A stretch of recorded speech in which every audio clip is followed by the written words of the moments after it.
রাইসা, জলপাই মাখা খাবি? হ্যাঁ, বানাও, খাবো। প্রথমে আমাদেরকে এইখানে 3টি জলপাই নিতে হবে।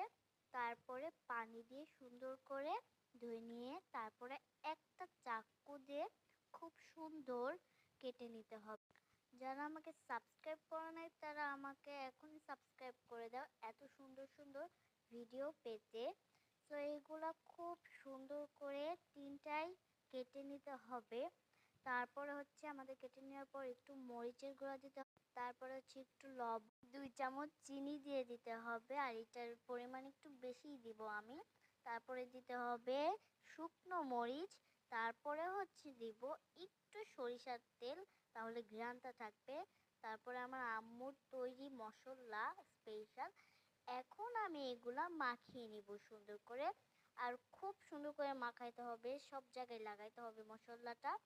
সো রেডি আমার এটা। এই রাইসা, তোর জন্য জলপাই মাখা আনছি, খেয়ে বল তো কেমন হয়েছে। অনেক মজা হয়েছে। সবাই সাবস্ক্রাইব করে দিবে। টাটা।